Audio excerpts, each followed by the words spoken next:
NCERT पाठशाला में आप सबका बहुत बहुत स्वागत है।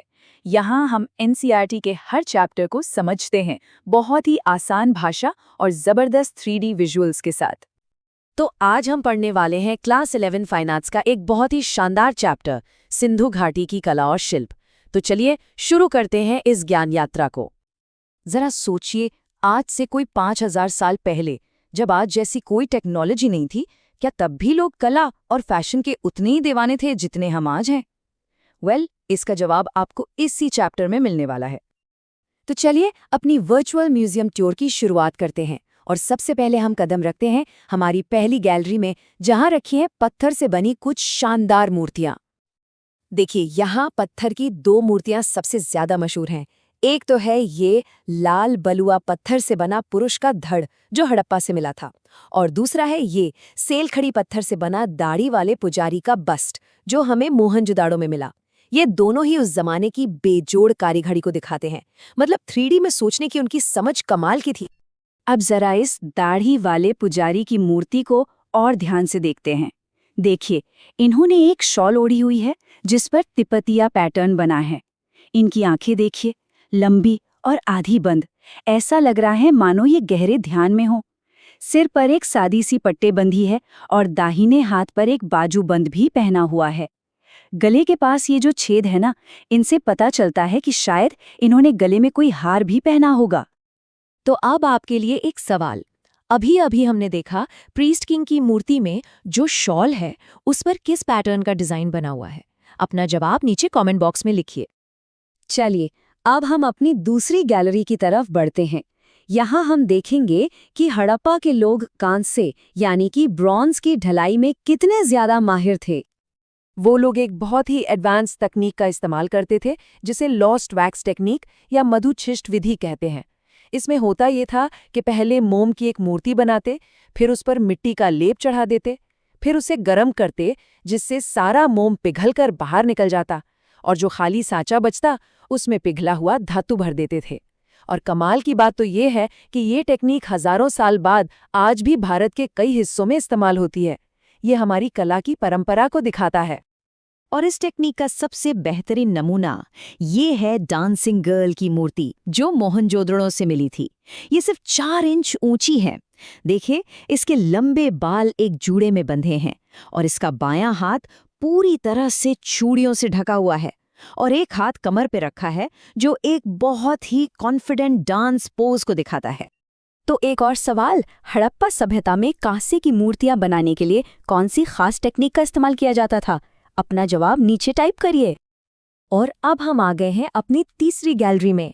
यहाँ हमें मिलेंगी मिट्टी से बनी चीजें।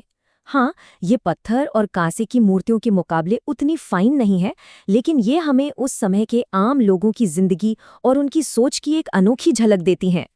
टेराकोटा यानी पकी हुई मिट्टी से वो लोग बहुत कुछ बनाते थे। इनमें मातृ देवी की मूर्तियां तो सबसे ज्यादा मिली हैं, और इनके अलावा बच्चों के खेलने के लिए खिलौना गाड़ियां, सीटियां और अलग अलग जानवरों और पक्षियों की छोटी छोटी मूर्तियां भी मिली हैं।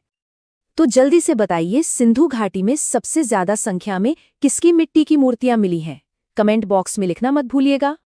जैसा कि यहाँ लिखा है, सिंधु घाटी के कलाकार और शिल्पकार वाकई कई तरह की कलाओं में माहिर थे।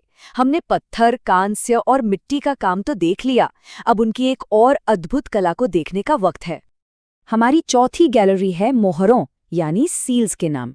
ये साइज में तो बहुत छोटी हैं, लेकिन उस सभ्यता के व्यापार, विश्वास और समाज के बारे में बड़े बड़े राज खोलती हैं। आपको जानकर हैरानी होगी कि खुदाई में हजारों की तादाद में मोहरें मिली हैं, और इनमें से ज्यादातर सेलखड़ी यानी स्टीयरटाइट नाम के एक मुलायम पत्थर से बनी है। और इन सब में सबसे मशहूर है ये पशुपति की मोहर। इसके बीचों बीच एक व्यक्ति पालथी मारकर बैठा है। देखिए, दाईं ओर एक हाथी और एक बाघ है, जबकि बाईं ओर एक गेंडा और एक भैंसा, और आसन के नीचे 2 हिरण भी दिखाए गए हैं। ऐसा माना जाता है कि ये किसी देवता का चित्र है, जो हमें उनकी धार्मिक मान्यताओं की तरफ एक इशारा देता है। इन मोहरों का मेन काम तो व्यापार में होता था, मतलब सामान पर ठप्पा लगाने के लिए, लेकिन कुछ लोग इन्हें ताबीज की तरह भी पहनते थे। कह सकते हैं कि ये उस जमाने के आईडी कार्ड जैसा कुछ रहा होगा जो शायद उनकी पहचान या पद को दिखाता था। तो ये रहा अगला सवाल, हड़प्पा की मोहरों का मुख्य उद्देश्य यानी मेन पर्पस क्या था? अपना जवाब नीचे कमेंट सेक्शन में लिखिए। चलिए अब अपनी टूर के आखिरी पड़ाव पर चलते हैं, हमारी 5वीं और आखिरी गैलरी, जो हमें दिखाएगी कि हड़प्पा के लोग फैशन और गहनों के कितने बड़े शौकीन थे। हड़प्पा में पुरुष और महिलाएं दोनों ही तरह तरह के गहने पहना करते थे। ये गहने कीमती पत्थरों जैसे कि कार्नेलियन, जैस्पर, लाजवर्द के साथ साथ सोना, तांबा, कांसे और यहाँ तक कि मिट्टी और शंख से भी बनाए जाते थे।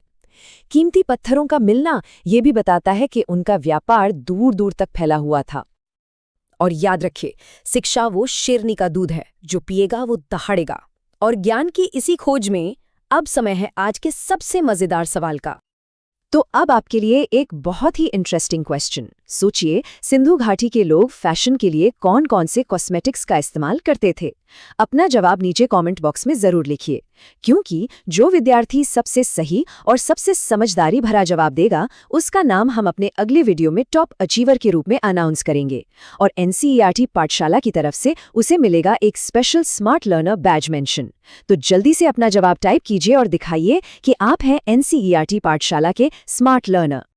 चलिए, जाने से पहले एक फटाफट रिवीजन करते हैं। आज के मुख्य बिंदु हैं, हमने पत्थर की मूर्तियों के बारे में जाना, कांसे की ढलाई की लॉस्ट वैक्स टेक्निक और डांसिंग गर्ल को देखा, मिट्टी से बनी मातृदेवी की आकृतियों को समझा, पशुपति जैसी अद्भुत मुहरों के राज जाने और आखिर में उनके कलात्मक आभूषणों के बारे में भी पढ़ा। तो विद्यार्थियों, अगर आपको ये सब कुछ अच्छे से समझ आया हो तो इस वीडियो को लाइक, शेयर और अपने चैनल एनसीईआरटी पाठशाला को सब्सक्राइब जरूर करें। और हाँ, अपने सभी सवालों के जवाब नीचे कमेंट करना मत भूलिएगा। हर दिन सीखिए कुछ नया, सिर्फ एनसीईआरटी पाठशाला के साथ। देखने के लिए धन्यवाद।